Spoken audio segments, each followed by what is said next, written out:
கண்ணியத்திற்குரிய எல்லாம் வல்ல அல்லாஹு ஜல்ல ஷானஹு தஆலாவின் நல்லடியார்களே, நமக்கு மத்தியில் செய்து கொள்ளுகின்ற முக்கியமான எந்த ஒப்பந்தமாக இருந்தாலும் அதற்குரிய ஆதாரங்களை திரட்டி வைத்துக் கொள்வது போல குறைந்தபட்சம் 2 சாட்சிகளையும் வைத்துக் கொள்ள வேண்டும் என்று இஸ்லாம் வழிகாட்டுகிறது. இது குறித்த சில செய்திகளை சென்ற வாரம் நாம் பார்த்தோம். இந்த சாட்சிகளை பொறுத்தவரை அவர்களுக்கு முக்கியமான கடமைகள் இருக்கின்றன. அவர்கள் எதற்கு சாட்சியாக இருக்கிறார்களோ, எதை பார்த்தார்களோ அதை உள்ளது உள்ளபடி கூட்டாமல் குறைக்காமல் அதை நிறைவேற்றுவது அவர்கள் மீது கடமை.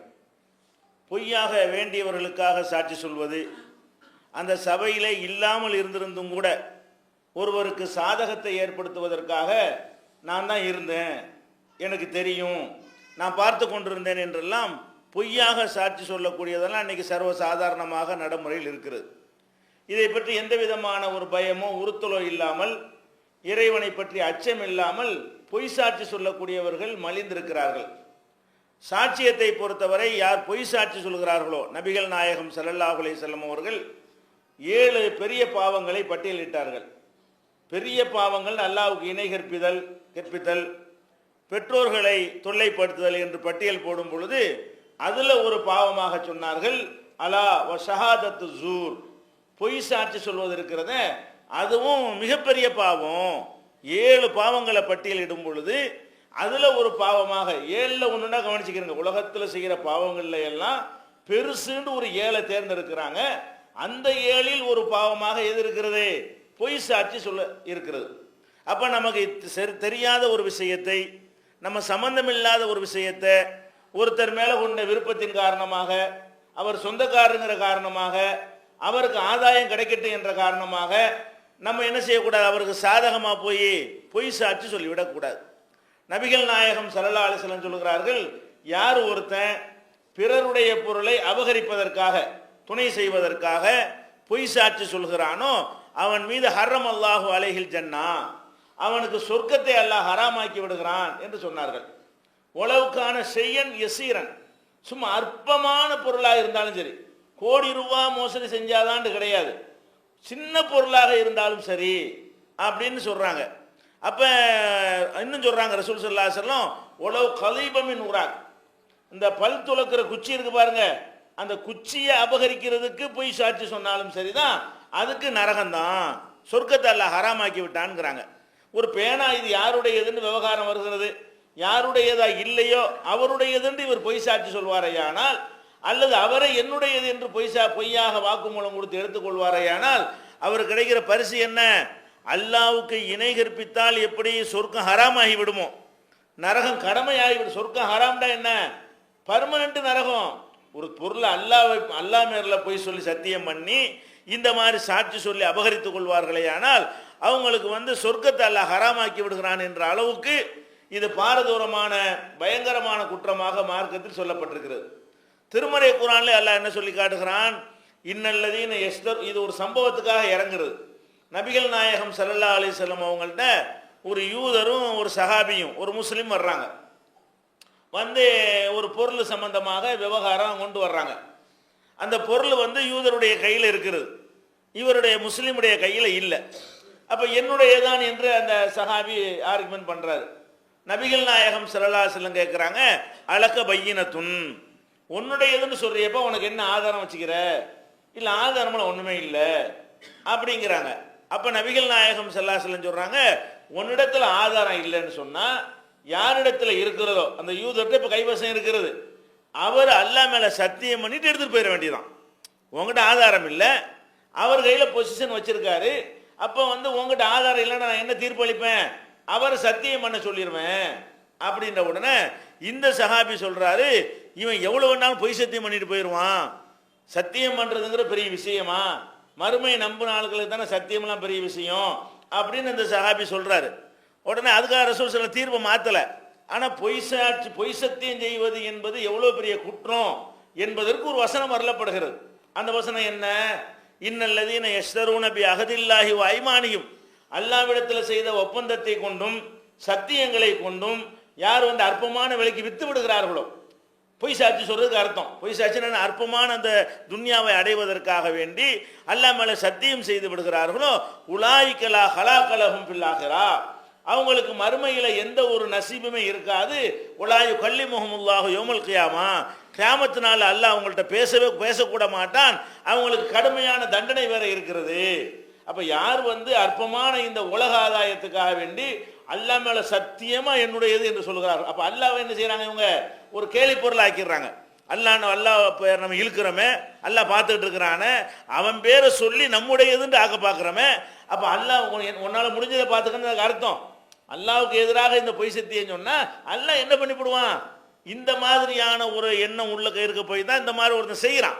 இப்படி செய்வார்களே ஆனால் அவங்களுக்கு மறுமையில ஒரு நசீபும் இல்லைங்கிறான். உலாயிக்க லா ஹலாக்கலஹும் ஃபில் ஆகிரா, ஆகிரத்தில் ஒரு நசீபும் இல்லைன்னா என்ன சொர்க்கத்துக்கு போக முடியாது, அவங்களுக்கு எந்த நசீபுமே கிடைக்காது.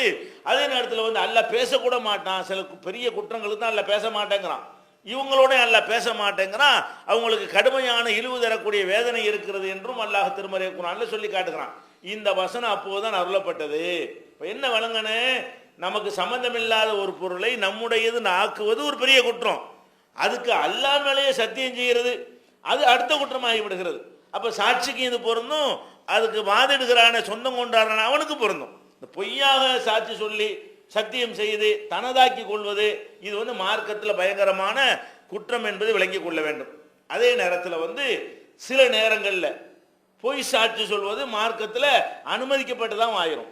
பொய் சாட்சி சொல்லக்கூடாது தான், அது பெரிய குற்றம் தான். அது எதுக்காக சொல்லக்கூடாது, நம்முடையதாக ஆக்கி கொள்வதற்காக சொல்லக்கூடாது, அல்லது யாருக்கு சொந்தம் இல்லையோ அது தெரிந்து கொண்டே அவனுடையது என்று ஆக்குவதற்காக என்ன செய்யக்கூடாது, பொய் சொல்லக்கூடாது. ஒரு நன்மையை நாடி ஒரு நியாயத்தை நிலைநாட்டுவதற்காக வேண்டி பொய் சாட்சி சொல்லலாமான்னா சொல்லலாம். எப்படி அது, ஒரு மனிதனை வந்து ஒரு 10-15 வருஷம் அடிச்சு போட்டு போயிட்டாங்க, அவன் குற்றுயிரும் கொலையுருமா கிடக்கிறான். அந்த 15 பேர் என்ன சொல்றான், நான் சாட்சி சொல்ல வரமாட்டேங்கிறான். நம்மள்கிட்ட சொல்றான் அவங்க தான் அடிச்சான், இன்னார் தான் அடிச்சான்னு நம்மள்கிட்ட சொல்றான். அவனுக்கு எதிராக சாட்சி சொன்னா எங்களையும் போட்டு அடிப்பாங்க, பயப்படுறான். 15-20 பேர் பார்க்குறான், உங்கள்கிட்ட வந்து அவன் சொல்றான் இந்த ஆளை யார் அடிச்சு எனக்கு தெரியும், நான் பார்த்தேன் அப்படின்னு 15 பேர் உங்கள்கிட்ட சொல்றான், 10 பேர் உங்கள்கிட்ட சொல்றான். ஏன்டா போலீஸில் சொல்ல வேண்டிய, போலீஸில் சொல்ல மாட்டோம், ஏன்டா சொல்ல மாட்டேன், அவங்க என்னை அடிப்பானுவோ, இவனை அடிச்சு போட்ட ஆளுக்கு வந்து என்னை அடிப்பான், பயப்படுறான். அதான் நல்லா தெரிகிறது இவனை அடிச்சது இன்ன ஆள் தான், இந்த குரூப் தான் என்று தெரிகிறது. தெரிஞ்ச ஒரு பயலும் நம்மள்கிட்ட சொல்றானே தவிர போலீஸில் போய் சாட்சி சொல்ல மாட்டேங்கிறான். அப்போ இவனுக்கு நியாயம் வழங்கணும் என்பதற்காக நான் பார்த்தேன்னு போய் சொல்லலாம். சொன்னது எல்லாரும் உறுதி கன்ஃபார்மாக தெரியுதுல்ல, 15 பேர் பார்த்துருக்கான்ல, 20 பேர் பார்த்துருக்கான்ல, அவன் பயத்தினால தானே சொல்ல மாட்டேங்கிறான். நீங்கள் பொய்யெல்லாம் சொல்லலை, இதுலேருந்து எந்த ஒரு ஆதாயத்தையும் நீங்கள் அடைய நாடவும் இல்லை. அவன் பாதிக்கப்பட்டவன் நியாயம் கிடைக்கணுமே, அல்லாஹ் வந்து சாட்சி சொல்லுவான். அப்போ மனிதர்கள் தானே சாட்சி சொன்னா தானே ஒரு குற்றத்தை போலீஸில் கேஸ் எடுத்துக்கணுமா, யார் பார்த்தேன்னு போலீஸில் கேட்பான். இன்னார் அடிச்சாங்கன்னு 2 பேரும் நீங்கள் குறிப்பிட்டீங்கன்னு சொன்னால், சம்மந்தப்பட்டவன் சொன்னான்னு சொன்னால் அது யாருப்பா சாட்சி, அந்த பாதிக்கப்பட்டவன் கேட்குறான், ஏப்பா ஒருத்தர் மாட்டேங்கிறீங்களப்பா, நான் சொல்கிறேன். எப்போ சொல்லணும், இது கன்ஃபார்மாக தெரிந்தால் இவன் தான் அடித்தான் என்று நமக்கு என்ன செய்கிறது, வேறு வேறு ஆதாரங்களை வைத்து கன்ஃபார்மாக தெரிகிறது. அப்படி தெரியக்கூடிய நேரத்தில் நம்ம பார்க்காவிட்டாலும் கூட நான் பார்த்தேன், நான் நின்று கொண்டிருக்கும் பொழுது இவனை இன்னார் அடித்தார் என்று என்ன வந்தாலும் பரவாயில்லை, ஒரு மனிதன் பாதிக்கப்படக்கூடாது என்பதற்காக பொய் சொல்லலாமான்னு கேட்டால் இது பொய் சாட்சியத்தில் வராது. இப்படி சொல்வதில் மார்க்கத்தில் என்ன இல்லை, எந்த விதமான குற்றமும் வராது. இதுக்கு நபிகள் நாயகம் ஸல்லல்லாஹு அலைஹி வஸல்லமுடைய வாழ்க்கையில் இதுக்கு ஒரு ஆதாரம் இருக்கிறது. அவங்க ஒரு பிரயாணத்தில் போய் கொண்டிருக்கிறார்கள். போய்கொண்டிருக்கும் பொழுது பிரயாணத்துடைய கடைசியில், கூட்டத்தினுடைய கடைசியில் அவங்க வர்றாங்க. ரசூல் ஸல்லல்லாஹு அலைஹி வஸல்லம் சஹாபாக்கெல்லாம் முன்னாடி போய் கொண்டிருக்கிறார்கள். கடைசியில் வரும் பொழுது ஒரு கிராமவாசி ஒருத்தர் அவருடைய ஒட்டகத்தில் வந்துகிட்டு இருக்கிறார். அந்த ஒட்டகத்தை பிரயாணத்தில் என்ன செய்வாங்கன்னு வேலை பேசுவாங்க, விற்கிறது வாங்கலாம் பிரயாணத்தில் நடக்கும். இந்த ஒட்டகத்தை யாராவது வாங்கிக்கிறீங்களான்னு பேசிட்டு வர்றாரு. அப்போ நபிகள் நாயகம் ஸல்லல்லாஹு அலைஹி வஸல்லம் பண்ணுறாங்க, என்னப்பா வேலைன்னு சொல்லி கேட்டு, சரி இந்த ஒட்டகத்தை நான் வாங்கிக்கிறேன், ஊரில் வந்து மதீனாவில் வந்து காசை வாங்கிக்க, எல்லாம் பேசி முடிச்சாச்சு, எவ்வளோ ரூபாயெல்லாம் ஹதீஸில் சொல்லப்படலை, பேசி முடிச்சுட்டாங்க. நான் வாங்கிக்கிறப்ப அந்த ஒட்டகத்தைன்னு சொன்ன உடனே ரசூல் ஸல்லல்லாஹு அலைஹி வஸல்லம் முன்னாடி போயிட்டாங்க. இவர் பின்னாடி வர்றவர் என்ன செய்கிறாருன்னு கேட்டால், ரசூல் ஸல்லல்லாஹு அலைஹி வஸல்லம் சொன்ன விலையை விட யாராவது கூட வாங்கிட்டா அப்படி நினைத்துக்கொண்டு விலை பேசுகிறார். ரசூல் ஸல்லல்லாஹு அலைஹி வஸல்லம் விலை பேசி வித்தாச்சு, ரூபா தான் கொடுக்கல, ரூபா கொடுக்கல, பொருளை வாங்கலை, அக்ரிமெண்ட் ஆகி போச்சு. அதுக்கப்புறம் ஒரு பேரம் பேசக்கூடாது இல்லையா? அவர் என்ன பண்ணுறாரு, யாராவது எடுத்துக்கலாங்கிறாரு. அதிகமான விலைக்கு வந்தவுடனே முகமதே நான் இதை விற்க போகிறேன் அப்படிங்கிறாரு மறுபடி. இப்போ நபிகள் நாயகம் ஸல்லல்லாஹு அலைஹி வஸல்லத்துக்கு அங்கே கேள்விப்பட்டு என்ன செய்ய வேகமாக வர்றாங்க. இந்த மாதிரி இந்த முறைகேடு திருளுமுள்ள அவங்களுக்கு பிடிக்காது. இதெல்லாம் சாதாரண விஷயம், விட்டுட்டு போயிடுவாங்க. ஒட்டகம் தானே, காசு கொடுத்து தானே வாங்க போகிறாங்க, இது ஒரு பெரிய மேட்டரே கிடையாது. ஆனால் இந்த பிறண்டு பேசுகிற அந்த தன்மை அவர்களுக்கு பிடிக்கல. ஏன்னா நான் நம்மள்ட்ட விற்கிறேன்னு சொல்லிவிட்டு மறுபடியும் விற்கிறாங்க அந்த ஆள் அப்படின்னு சொல்லிட்டு, நீ தான் என்கிட்ட ஏற்கனவே வித்துட்டியப்பா, நம்ம தான் வேலை பேசிட்டோம்ல, எனக்கு தர்றேன்னு சொல்லிட்டீல, நான் ரூபா தர்றேன்னு சொல்லிட்டேன்ல, மரம் என்ன விற்கிற? இல்லையே நான் உங்களுக்கு விற்கலையேங்கிறான் அந்த ஆள். அந்த கிராமவாசி என்ன செய்கிறாரு, நான் உங்களுக்குலாம் விற்கலையே அப்படின்னு சொன்ன உடனே அப்போ என்ன செய்கிறாரு, நான் தானே போவேன்ட்ட வாங்கின, நீ தானே வித்த, உனக்கு சாட்சி இருக்காங்கிறார். யார்? அந்த கிராமவாசி. நான் உங்கள்கிட்ட வித்ததுக்கு என்ன சாட்சி? சஹாபாக்களை முன்னாடி போயிட்டாங்க, யாரும் பார்க்கல. கடைசியாக தான் ரசூல் ஸல்லல்லாஹு அலைஹி வஸல்லம் அந்த கிராமவாசியும் பேசுகிறாங்க. முன்னாடி சஹாபாக்கள் போயிட்டதுனால என்ன பேசுனாங்க விலைக்கு ஒன்றுமே யாருக்கும் தெரியாது, சாட்சியே இல்லை. அதை அடிப்படையாக வைத்துக்கொண்டு அந்த கிராமவாசி என்ன பண்ணுறாரு, உனக்கு ஷாஹிது சாட்சி இருக்கிறதா அப்படின்னோடனே இது ஹுசைமான்னு ஒரு சஹாபி பார்த்துட்டு இருக்கிறாரு. அவர் என்ன செய்கிறாரு, நீ தான் வித்தியில, நான் தானே பார்த்துட்டு இருந்தான்ட்டார். யார்? ஹுசைமான ஒரு சஹாபி என்ன செய்கிறாரு, நீ வித்தியா இல்லையா, நான் பார்த்தனா இல்லையான்னு விட, அப்போ ரசூல் ஸல்லல்லாஹு அந்த சாட்சியை கொண்டு வந்து சரின்ட்டு விட்டு முடிச்சுட்டாங்க. அப்போ ரசூல் ஸல்லல்லாஹு என்ன பண்ணுறாங்க, அவரை கூப்பிட்டு, அப்போ நீ எங்கே இருந்த, நான் வாங்குவேன் நீ இல்லையே, நீ எதுக்கு பொய் சொல்கிற அப்படின்னு கேட்டவுடனே, எனக்கு கன்ஃபார்மாக தெரியும் நீங்கள் பொய் சொல்ல மாட்டீங்க, நீங்கள் வேலைக்கு தான் வாங்கி கன்ஃபார்மாக தெரியும், அந்த ஆள் உங்களை போய் நாங்கள் பார்க்குறான். அப்போ கன்ஃபார்மாக நீங்கள் வேலைக்கு விலை பேசியிருக்கிறீங்க, விலை பேசாத ஒன்று விலை பேசுனேன்னு சொல்லுவீங்களா? கேட்குறவனுக்கெல்லாம் ஒட்டகத்தை அள்ளி கொடுக்குறீங்க, இது காசு கொடுத்து வாங்குற விஷயத்தில் போய் சொல்லுவீங்க. அந்த ஆள் அதிகமாக ஒரு 100 ரூபா கூட கிடைக்குங்கிற காரணம் போய் சொல்கிறாரு, எனக்கு தெரிகிறது. எனக்கு கன்ஃபார்மாக தெரியும் பொழுது உங்களை பொய்யராக்க கூடாது என்பதற்காக நான் என்ன செஞ்சேன், பார்க்கல என்றாலும் பார்த்தேன்னு சொன்னேன். அப்படிலாம் சொல்லாத ரசூலுல்லாஹ் சொல்லலை. இப்படி சொன்ன உடனே அவருடைய சாட்சியத்தை ஏற்றுக்கொண்டு தீர்ப்பாகி போச்சு. அவன் ஒட்டகத்தை விலை பேசுன்னு மறுபடியும் யார்ட்டும் வைக்கக்கூடாது, தொலைச்சு போடுவேன் அப்படின்னு சொல்லிட்டு மதீனாவில் வந்து கொடுத்து வாங்கிட்டாங்க. எதுக்கு நம்ம சொல்கிறோம், அப்போ நபிகள் நாயகம் ஸல்லல்லாஹு அலைஹி வஸல்லம் அவர்கள் அந்த பேரம் பேசும்போது இந்த கிராமவாசி ஹுசைமாங்கிற சஹாபி பார்க்கல, யாருக்கும் தெரியாது, ஒரு சாட்சியும் இல்லாமல் நடக்கிறது. ஆனால் இப்போ வந்து இதை சொல்லலைன்னா என்னவாயினேன், ஒரு ஒட்டகத்தை ரசூல் ஸல்லல்லாஹு அலைஹி வஸல்லம் பொய்யா விலை பேசிட்டாங்கன்னு வந்துடும். அதுக்கு தான் அந்த கிராமவாசி இந்த 100 ரூபாய்க்கா என்ன நினைக்கிறாருன்னு கேட்டால் ரசூலுல்லாஹ் பொய்யலாங்கன்னு நினைக்கிறாரு. அப்போ நபிகள் நாயகம் ஸல்லல்லாஹு அலைஹி வஸல்லம் கேரக்டர் என்ன, அவங்க நபியாக நியமிக்கப்படும் பொழுது மக்கள்கிட்ட என்ன சொன்னாங்க, ஏன்பா என்னை நபின்னு நான் நியமிச்சிருக்கேனே, அல்லாஹ் நியமிச்சிருக்கிறானே, என்னை பொய்யன்னு நீங்கள் சொல்கிறீங்களா கேட்குறாங்க. லபிஸ்து ஃபீக்கும் உம்ரம் மின் கப்லிஹி அஃபலா தஅகிலூன், உங்களோடு பல ஆண்டுகள் இருந்திருக்கிறேனப்பா, அதில் ஏதாவது ரிமார்க் மேலே இருக்கா? அப்போ அல்லாஹ்வுடைய தூதருங்கிறத எதை வச்சு நிலைநாட்டினாங்க, எந்த பொய்யும் சொல்லாதவர் நான், எந்த ஃப்ராடு பித்தலாட்டம் இல்லை, அது மாதிரி 40 வருஷ காலம் உங்களோட வாழ்ந்திருக்கிறேங்கிறதையே தன்னுடைய நாணயத்தை ஆதாரமாக வைத்தார்கள். சொந்தக்காரங்களுக்கு எச்சரிக்கை செய்யணும்னு சொன்ன உடனே சொந்தக்காரங்களெல்லாம் கூட்டி வைத்து கொண்டு என்ன செஞ்சாங்க, இந்த மலைக்கு பின்னாடி ஒரு படை உங்களை தாக்குவதற்காக வருகிறது என்று நான் சொன்னால் அதை உறுதி செய்யாமல் நம்புவீர்களான்னு கேட்குறாங்க. இருந்த மக்கள்லாம் என்ன சொன்னாங்க, கண்டிப்பாக நம்புவோம், மாஜர்ரப்னா அலைக்க இல்லா சிதுக்கா, உண்மையை தவிர வேற ஒன்றும் சொல்லி உங்களை நாங்கள் பார்த்தது இல்லையே, இதில் போய் சொல்ல போறீங்க, 40 வருஷமா பார்த்துட்டு இருக்கிறோம், ஒரு பொய்யும் சொன்னது கிடையாது. அப்போ இப்போ வந்து அந்த படை எடுத்து வர்றாங்கன்னு சொன்னீங்கன்னா போய் பார்க்கலாம் மாட்டோம், முகமது சொன்னால் கரெக்டாக தான் இருக்கும், நம்புவோம். அப்போ அந்த மாதிரியான ஒரு நபிகள் நாயகத்தினுடைய கேரக்டரை டேமேஜ் பண்ணுற மாதிரி இது ஒட்டக பிரச்சனை இல்லை. இது யாருக்கு ஒட்டகம் சொந்தங்கிற ஒரு மேட்ரு கிடையாது. ஒரு நாணயஸ்தனுடைய நாணயத்தை டேமேஜ் பண்ணுற மாதிரி இந்த கிராமவாசி அற்பமான துனியாவுக்கு ஆசைப்பட்டு கொண்டு பொய்யாக என்ன செய்கிறார், மறுக்கிறார் என்று சொன்னால் அங்கே நபிகள் நாயகம் ஸல்லல்லாஹு அலைஹி வஸல்லம் அவர்கள் பொய்யர்ந்து ஆயிடுவாங்க. பொய்யர்னான எல்லாம் டாப்பிங் அடிபட்டு எல்லாம் பொய்யா போயிருமே. ஒரு ஒட்டகத்துக்காக பொய் சொன்னவர் அல்லாஹ்வுடைய தூதர்களில் போய் சொல்லிட மாட்டாரா, அவர் சொன்ன கொள்கை கோட்பாட்டில் போய் சொல்லி எல்லாம் அடிபட்டு போயிடும். ஒட்டுமொத்த இதையும் டேமேஜ் பண்ணுற மாதிரியான ஒரு சூழ்நிலையை பார்த்துட்டு அவர் என்ன செய்கிறாரு, நான் பார்த்தேங்கிறார், அல்லாஹ்வுடையது மறுக்கலை. அப்போ இதில் என்ன வழங்குது, பொய் சாட்சி சொல்லக்கூடாது தான், இவர் சொன்னது பொய் தான். ஆனால் பொய்யான சாட்சியாக இருந்தாலும் அது வந்து ஒரு உண்மை என்று நம்ம கன்ஃபார்மாக தெரிந்தால், வேறு வேறு காரணங்கள் அடிப்படையில் வேறு வேறு ஆதாரங்கள் அதை நம்ம பார்க்கல, ஆனால் கன்ஃபார்மாக அது நமக்கு வேறு ஏதோ வகையில் தெரிகிறது. அப்படி தெரிந்தால் அல்ல சாட்சியாக இருக்கிறவன் சொல்ல மறுக்கிறான், நம்மள்கிட்ட சொல்கிறான், வெளியில் சொல்ல மறுக்கிறான், அந்த மாதிரியாக இருக்குமே. ஆனால் அதற்காக வேண்டி நம்ம பொய்யாக என்ன செய்யலாம், சாட்சி சொல்லலாம். இந்த மாதிரி அடிபட்டு கிடக்கிறான்னா நாங்கள் தான் பார்த்தோம், ரொம்ப அநியாயத்துக்கு நல்லவனாக இருந்துடக்கூடாது. சில ஆள் நாங்கள் பார்க்கவே இல்லையே, அதெல்லாம் கூட அதெல்லாம் அல்லாஹ்வுடைய மணி உலகத்தில் வாழும்போது என்ன இருக்குன்னு அந்த உலகத்துக்கு தகுந்தவாறு வாழ்வதற்கு ஏற்ற ஒரு மார்க்கமாகத்தான் இஸ்லாத்தை நமக்கு அல்லாஹ் தந்திருக்கிறான். அதே மாதிரி திருமறை குரான் நமக்கு என்ன இருக்கிறது, அவங்க வரம்பு மீறினால் நீங்களும் வரம்பு மீறுங்க. ஒரு சாரார் என்ன செய்யறாங்க, பொமனேத்ததா அலைக்கும் ஃபாத்தது அலைஹி பிமிஸ்லி மாத்ததா அலைக்கும், உங்கள் விஷயத்தில் யாராவது வரம்பு மீறுவார்களே ஆனால் அவர்கள் வரம்பு மீறுற மாதிரி நீங்கள் என்ன செய்யுங்க, வரம்பு மீறுங்க அப்படின்னு அல்லாஹ் நமக்கு ஆர்டர் பண்றான். ஒருத்தன் எதிரி என்ன செய்யறான், உங்க இடம் தான், உங்க சொத்து தான், உங்க சொத்தை அபகரிக்கிறதுக்காக என்ன செய்யறான், பொய்யான ரெக்கார்டுகள் எல்லாம் ரெடி பண்ணி அவன் 2 பொய் சாட்சியை உண்டாக்குறான். உங்களுடையது அது. அவன் என்ன செய்யறான், 2 பேரும் கூப்பிட்டு உனக்கு 500 ரூபா தர்றேன், நீ சாட்சி சொல்லுங்கிறான். இது உங்களுக்கு தெரிகிறது. அப்ப வரம்பு மீறிட்டான்ல, ஆதாரங்களை கொண்டு நிரூபிக்கிறதுக்கு பதில் அவன் என்ன செய்யறான், பொய்யான ஆட்களை கொண்டு நிப்பாட்டினான்னு சொன்னா அதே மாதிரி நீ உண்டாக்கு. அவன் எந்த மாதிரியான வரம்பு மீறுகிறானோ அது மாதிரி நீங்கள் வரம்பு மீறலாம். அல்லாஹ் குர்ஆன்ல இது அனுமதிக்கிறான். ஃபமனேத்ததா அலைக்கும், யாராவது உங்கள் விஷயத்தில் வரம்பு மீறுவார்களே ஆனால் ஃபஅத்தது அலைஹி பிமிஸ்லி மாத்ததா அலைக்கும், அவன் எந்த மாதிரி அதே மாதிரி தான் நீங்க செய்யணும். அவன் எந்த மாதிரி வரம்பு மீறுகிறானோ அதே மாதிரியான அளவுக்கு நீங்கள் என்ன செய்யுங்க, வரம்பு மீறி கொள்ளுங்கள். அது வரம்பு மீற ஆகாது. ஒருத்தன் வரம்பு மீறினால் நீங்க என்ன பொய் சாட்சி உண்டாக்குறான்னு சொன்னா நீங்க என்ன செய்யணும், நீங்க 2 பேரும் உண்டாக்க வேண்டியதான். இப்ப அவன் தான் குற்றவாளி, நீங்க குற்றவாளி இல்லை. அவன் பொய்யத்தனை உண்டாக்குறான், செட்டிங் பண்றான்ல, செட்டிங் பண்ண நம்ம என்ன செய்யணும், நம்ம 2 செட்டிங் பண்ணி இல்லை நான் பார்த்தேன்னு சொல்ல வேண்டியதான். அவன் இல்லாத ஒன்றை நான் பார்த்தேன்னு சொல்லுவானே, ஆனால் இல்லை நான் பார்த்தேன் இப்படி தான் நடந்துச்சுன்னு மாற்றி சொன்னா தான் அது பேலன்ஸ் ஆகும். இல்லைன்னா என்னவாயிரும், பொய் தான் சொல்றான்னு தெரிஞ்ச பிறகு நீங்க அது உண்டாக்காம இருந்தீர்களே ஆனால் அது நியாயவாதிகள் தோத்து போயிடுவாங்க.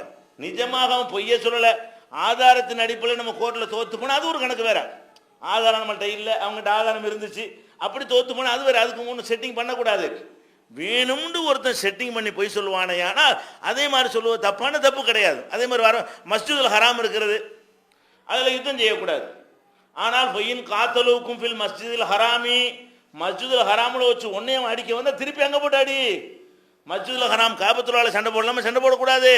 காபத்துல்லா வச்சுட்டு உன்னை அடிச்சா நான் வெளியே பார்த்துக்கிறேன்னு சொல்லிட்டு இருக்க முடியுமா? காபத்துல்லா வச்சு கத்தி திருப்பினா நீ நினைச்சு கத்தி திருப்பிட்டு ஒரே குத்து எந்த இடத்துல அந்த இடத்துல செஞ்சா தானே உன்னை பாதுகாக்கு. அடுத்த வாரம் வெளியே பார்த்துக்கிறேன்னு சொன்னா நீ போயிருவீங்க. அப்ப அல்லாஹ் என்ன செய்யறான், உங்கள்கிட்ட Masjidul ஹராமில் fine காத்தலுக்கும் fill Masjidul harami காத்திலுக்கும் ஃபீஹி, மஸ்ஜிதுல் ஹராமில் வைத்து புனித தலத்தில் வைத்து உங்களோட அவர்கள் சண்டைக்கு வருவார்களே ஆனால் அங்க வச்சே திருப்பி அடிங்க அப்படின்னு அல்லாஹ் என்ன செய்யறான். கூடாத ஒரு விஷயம்தான். எதிரிகள் எல்லாம் மீறுவார்களே ஆனால் நம்முடைய பங்காளிகள் வழக்காளிகள் நம்ம யாருக்கு எதிராக வழக்கு அவர்கள் வரம்பு மீறுவார்களே ஆனால் அதே மாதிரி நம்மளை மீறி கொள்வதற்கு அல்லாஹ் என்ன செய்யறான், திருமறை குர்ஆன்லயே அனுமதிக்கிறான். அதனால பொய் சாட்சிங்கிறது கூடாதுதான். ஆனா என்னத்துக்காக கூடாது, அநியாயமாக இவனுக்கு இல்லைன்னு தெரிஞ்சுக்கிட்டு அவனுக்கு ஆக்கக்கூடாது. இவன் இதுக்கு சொந்தக்காரன் இல்லைன்னு தெரிஞ்சுக்கிட்டு இவன் தான் சொந்தக்காரன் சொல்லக்கூடாது. இவன் சொந்தக்காரன் தான் தெரிஞ்சுக்கிட்டு சொல்லலாம். யார் அதுக்கு சொந்தக்காரனா இருக்கிறானோ அவனுக்கு உரியதை அவனுக்குரியதாக ஆக்குவதற்காக வேண்டி என்ன செய்யலாம், எதிரிகள் அது மாதிரி வரம்பு மீறுவார்களே ஆனால் நம்மளும் மீறி கொள்வதற்கு மார்க்க அனுமதி இருக்கிறது. அதில் எந்த ஒரு ஆதாயம் நம்ம அடையக்கூடாது. இந்த மாதிரி சொல்லக்கூடிய நேரத்தில் அது ஒரு 500 ரூபாய்க்காகவோ ஒரு 1000 ரூபாய்க்காகவோ அல்லது பொய் சாட்சி சொன்னால் நமக்கு ஒரு வேலை கிடைக்கும் என்பதற்காகவோ பதவி கிடைக்கும் நியாயத்துக்கு சொன்னால் கூட நம்ம நியாயத்துக்கு இந்த சாட்சியை சொன்னால் முடிஞ்ச பிறகு ஒரு 1000 ரூபாய் தருவாங்க, வேலை இல்லாமல் அலைகிறோம், நம்மளை வேலைக்கு சேர்த்துக்கிடுவாங்க, இது மாதிரி இருக்குமே. ஆனால் தங்களுடைய சத்தியங்களை கொண்டு துன்யாவை சாப்பிடுகிறார்களே, அற்ப விலைக்கு விற்கிறார்களே, அந்த லிஸ்டில் ஓடியாந்துருவோம். எந்த பிரதிபலனை எதிர்பார்க்காம இது நியாயம் இது அநியாயம், நான் நியாயத்துக்காக நான் நிற்பேன் என்பதற்காக சொல்லலாமான்னு கேட்டால் அது நபிகள் நாயகம் ஸல்லல்லாஹு அலைஹி வஸல்லம் இந்த ஒரு அணுகுமுறையை வைத்தும் திருக்குர்ஆனில் வரம்பு மீறினா நீ வரம்பு மீறி என்றெல்லாம் சொல்லப்படுகிற அடிப்படையை வைத்தும் அதுக்கு மார்க்கத்தில் அனுமதி இருக்கிறது. அடுத்து என்ன, நம்ம சாட்சியை பார்த்துட்டோம், நடந்ததை பார்த்துட்டோம், பொய் சாட்சி சொல்லலை, உண்மை சாட்சியை சொல்லணுமா இல்லையா, எனக்கு நேரம் இல்லைங்கிறது. சாட்சியா போடும்போது நீங்க யோசிக்கணும். நம்ம சாட்சின்னு போடுறாங்களே, எப்போ வேணாலும் கோர்ட்டில் கூப்பிடுவாங்க, அவனுக்கு நியாயமா அவன் நியாயம் கிடைக்கிறது தான் நம்ம சாட்சியா இருக்கிறோம். கொஞ்சம் சொத்தை வாங்கினாங்க, இவர் வித்தாரு, 2 பேருக்கு விவகாரம் வந்துச்சுன்னு சொன்னா நான் நின்று உங்களுக்கு சரி பண்ணி தருவேன்றதுக்கு அர்த்தம். நீங்க சாட்சியா நிற்கிறதுக்கு என்ன அர்த்தம் தெரியும், சாட்சி பேனாவில் கையெழுத்து போடுற அர்த்தம் இல்லை. ஒருத்தர் வித்தார் ஒருத்தர் வாங்கினார், நீங்க 2 பேரும் சாட்சி, அந்த சாட்சிக்கு என்ன அர்த்தம், நீ உங்களுக்குள்ள விவகாரம் வந்தால் எப்போ வேணாலும் எங்கே நான் சொல்லுவேன். அப்போ பரக்கத் சாட்சின கையெழுத்தை கொண்டா சாட்சி, சொல்ல வேண்டிய இடத்தில் சொல்லுவேன், கோர்ட்டில் சொல்லுவேன், ஜமாத்தில் விசாரிக்கும் போது சொல்லுவேன், அதுக்கு உனக்கு நியாயம் வழங்குவதற்கு நான் துணை செய்வேன். 2 பேருக்கும் என்ன நடந்துச்சோ உனக்கும் பாதிப்பு இல்லாமல் உனக்கும் பாதிப்பு இல்லாமல் உள்ளது உள்ளபடி சொல்லுவேன் அப்படின்னு ஒத்துக்கொண்டு கையெழுத்து போட்டுவிட்டு எனக்கா உனக்கான சண்டை வந்துருச்சு. இப்படி தான் பேசணும் அப்படி தான் பேசணும்னு வாங்க ஜமாத்தில் வந்து சொல்லுங்க, கோர்ட்டில் வந்து அதெல்லாம் வர முடியாது, எங்களுக்கு இதான் வேலை. அப்போ என் கையெழுத்து போட்டீங்க, அதான் வேலை உங்களுக்கு. வல்லதீன பி ஷஹாதாத்திஹிம் காயிமூன் வல்லதீனஹும் பி ஷஹாதாத்திஹிம் காயிமூன். அவர்கள் வெற்றி பெற்ற மூமின்கள் யார் என்று கேட்டால் தங்களுடைய சாட்சியத்தை நிலைநாட்டுவார்கள், சாட்சின்னு ஒப்புக்கொள்வார்களே. ஆனால் எங்க கூப்பிட்டாலும் வருவேன், அது என்னுடைய கடமை. சாட்சியத்தை நிலைநாட்டுவது என்னுடைய கடமை. நபிகள் நாயகம் ஸல்லல்லாஹு அலைஹி வஸல்லம் சொல்றாங்க, அலா உஹ்பிருக்கும் பி கைரி ஷுஹதா. சிறந்த சாட்சிகள் யார் தெரியுமா? அவர் ரசூல் ஸல்லல்லாஹு அலைஹி வஸல்லம் சொல்றாங்க, சிறந்த சாட்சிகளே கெஞ்சி கேட்கறதுக்கு முந்தி போய் நான் சொல்ல ரெடின்னு வரணும்.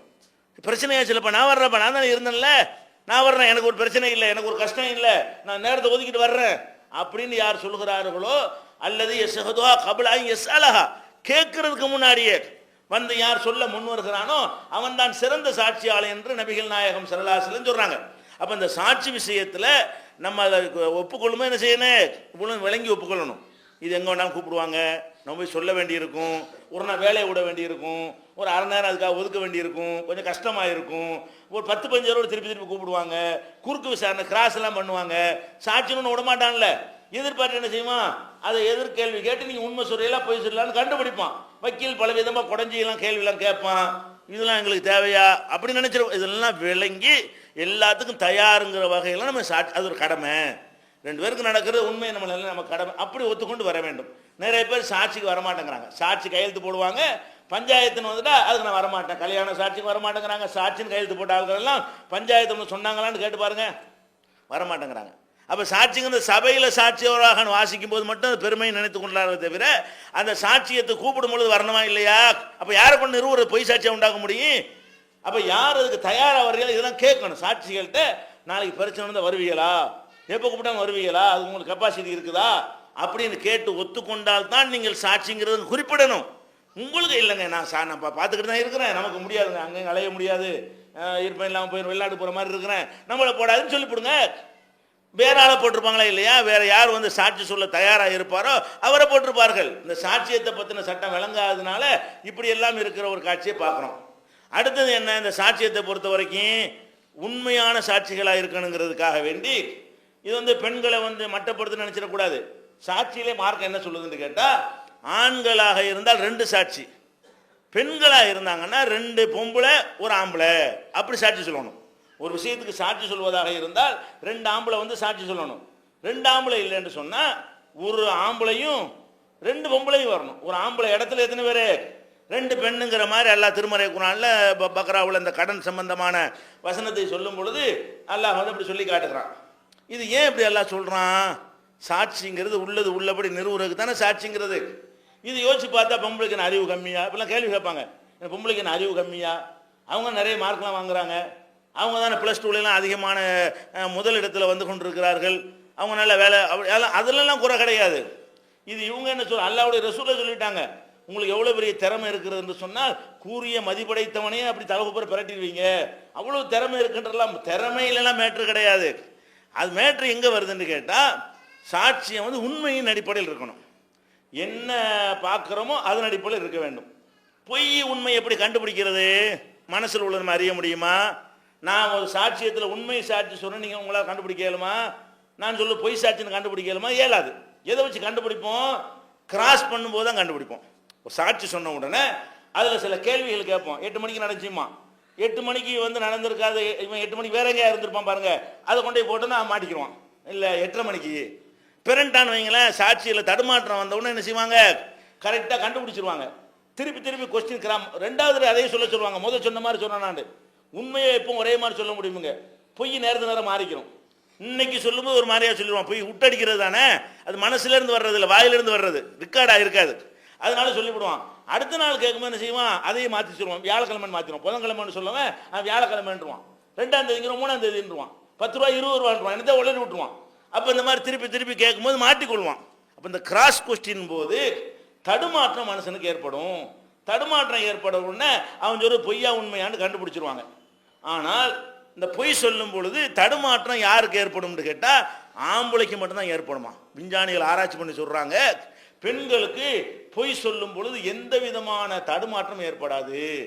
உண்மை அறிகிற மிஷின் ஒரு மிஷின் வச்சிருக்கிறாங்க, அதை வச்சு கண்டுபிடிக்கிறது. அதில் வந்து என்ன செய்வாங்கன்னு கேட்டால் அந்த பொய் சொல்ல வச்சு அந்த மிஷினை பொருத்துவாங்க. பொய் சொல்லும் போது நம்ம மனசு என்ன செய்யும்னா நமக்கு உறுத்தும். நெசம் சொல்லும்போது சாதாரண சொல்லிட்டு போயிடுவோம். பொய் சொல்லும் போது நமக்குள்ள ஒரு பதட்டம் வரும், தடுமாற்றம் வரும். அதை கருவி சொல்லும், இவ்வளோ தடுமாறுறான் இவன், இவ்வளோ பொய் தான். அப்படியே பொய் சொல்ல வேற அது மிஷினில் கண்டுபிடிக்கிறது இப்படி தான். அந்த மிஷின்கள் என்ன செய்யும்னு கேட்டால் பொய் சொல்லக்கூடிய நேரத்தில் இரத்த ஓட்டத்தில் வித்தியாசம் வரும், இதய துடிப்பில் வித்தியாசம் வரும், பலவிதமான மாற்றங்கள், ரசாயன மாற்றங்கள் மனிதனுடைய உடலில் ஏற்படும். அதை வந்து அந்த கருவி என்ன செய்யும், காட்டிடும். ஆனால் பொம்பளைங்களை பொய் சொல்ல விட்டு பார்த்தா கருவி அப்படி இருக்குதான். ஆம்பளை பொய் சொல்றாண்டு அப்படி ஆடுது. பொம்பளை பொய் சொல்ல விட்டு பார்த்தா என்ன செய்யுது, ரொம்ப அசால்ட்டா பொய்யை வந்து என்ன செய்வாங்க, கொஞ்சம் கூட பதட்டம் இல்லாம ரொம்ப நிதானமான முறையில் செய்வாங்க, பொய்யை சொல்லிடுவாங்க. எந்த கிராஸ் பண்ணி அதை கண்டுபிடிக்கல. கிராஸ் கொஸ்டின்ல தடுமாற்றம் வந்ததுன்னு உளருவான், அவன் தடுமாற மாட்டாங்களே, நீங்க தடுமாறி மாட்டி விட்டுருவீங்க. இப்படி கிராஸ் பண்ணணும்னு என்ன செய்வாங்க, அதுக்கு நின்று கொண்டு என்ன செய்வாங்க, அதே மாதிரியே சொல்லுவாங்களா, எதுவும் கண்டுபிடிக்கல. அப்ப அல்லாஹ் குர்ஆன்ல என்ன சொல்றான்டா, அன் தலில்ல இஹ்தாஹுமா ஒத்து தக்கீரல் உஹ்ரா, உறுத்தி வழி தவறி விடுவாள். வழி தவறுனா அர்த்தம் வேணும்னு போய் சொல்லிடுவா, அது இன்னொருத்தர் ஞாபகப்படுத்தும், அதனால ரெண்டு வேணும் அப்படிங்கிறாங்க. அப்ப அந்த சாட்சிகள் கரெக்டா இருக்கணுங்கிறதுக்காக வேண்டி உண்மை பொய் அந்த கிராஸ் கொஸ்டின்ல கூட மாட்டிக்கிற அளவுக்கு சொல்றவங்களா இருக்கிறதுனால அங்கிட்டு ரெண்டு பேரை வச்சுக்கிறங்க, ஆம்பளையில ஒரு ஆள் இருக்கட்டும்ங்கிற மாதிரி எல்லாம் அல்லாஹ் என்ன செய்யறான், சாட்சியத்துக்கு விதிமுறைகளை கொண்டு வந்து சொல்லுகிறான்.